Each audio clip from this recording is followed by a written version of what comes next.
미국과 중국의 관세 전쟁이 한창인 지금 중국이 미국의 약점을 건드렸습니다. 바로 히토류 수출을 통제하겠다고 발표한 건데요. 내내 자신만만하던 미국이 이번엔 깜짝 놀랐습니다. 도대체 히토류가 뭐길래 한순간에 판도를 뒤집은 걸까요?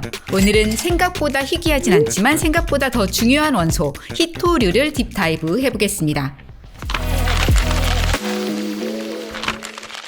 히토류, 네오디뮴, 프라세오디뮴, 디스프로슘 같은 17가지 원소를 일컫는 말이죠. 히토류라는 이름과 달리 흙이 아니라 금속인데요. 히토류가 중요한 건 이게 바로 첨단 기술의 핵심 소재이기 때문입니다. 란타늄은 전기차나 노트북 배터리에 필요하고요. 네오디뮴, 프라세오디뮴은 전기차 모터나 풍력 터빈에 들어가는 강력한 자석의 재료입니다. 스칸듐 유로듐은 LED 조명과 디스플레이에 필수적이고요. 테슬라 전기차 한 대엔 520g, 미국 F-35 전투기 한 대엔 408kg, 핵 잠수함엔 무려 4.2톤의 히토류가 사용된다고 하죠. 그런데 4월 4일 중국 상무부가 7종의 히토류 수출을 통제한다고 발표했습니다. 수출을 아예 금지한 건 아니고요. 수출 허가를 받아야 하는 절차가 새로 생겼습니다. 트럼프 대통령이 관세 폭탄을 날리자 히토류를 무기로 맞대응한 거죠. 이번에 수출이 통제된 7종은 미국이 중국에 무려 97%나 의존하고 있는 전투기나 전기차에 쓰이는 중히토류인데요. 실제로 지금 중국 정부가 허가를 안 내줘서 히토류 수출이 전면 중단된 상태죠.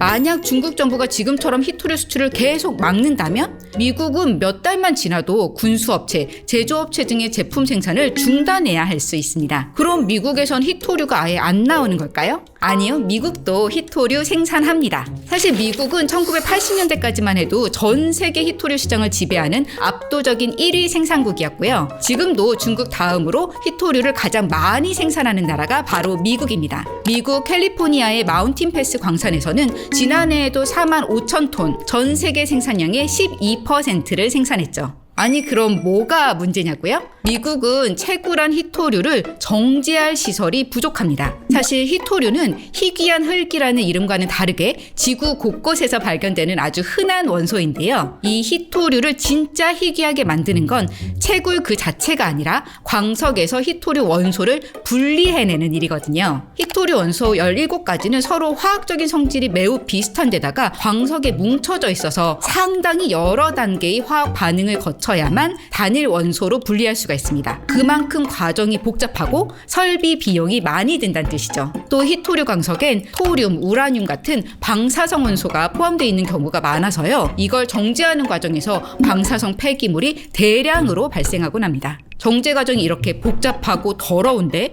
그렇다고 히토류가 금이나 은처럼 비싼 금속도 아니니까 돈도 별로 되지가 않죠. 그러니 자연스럽게 이를 중국에 떠넘겨 버렸던 겁니다. 중국은 환경 규제가 느슨한 데다 저렴한 노동력과 전기 덕분에 히토류를 싸게 대량으로 생산할 수 있었거든요. 그 결과 이제 전 세계 히토류 정제의 85%를 중국이 맡고 있죠. 그래서 몇 년 전만 해도 미국엔 히토류 정제 시설이 아예 없었는데요. 미국 국방부가 우리도 히토류 국내에서 이제 처리해야겠다라고 판단하고 정제 시설을 구축하긴 했지만 아직 용량이 턱없이 부족해서 채굴한 광석의 상당수를 중국에 보내야 합니다. 그러니 중국이 히토류 미국 수출을 장기간 중단해버리면 미국 제조업과 군사력은 치명타를 입을 수밖에 없는 상황입니다. 이번엔 아무래도 미국이 약점을 잡힌 듯하죠. 중국이 히토류를 무기로 삼은 건 이번이 처음이 아닌데요. 중국은 2010년 센카쿠 열도 영유권 분쟁을 빚던 일본에 히토류 수출을 중단해서 사실상 일본의 항복을 바라는 적도 있습니다.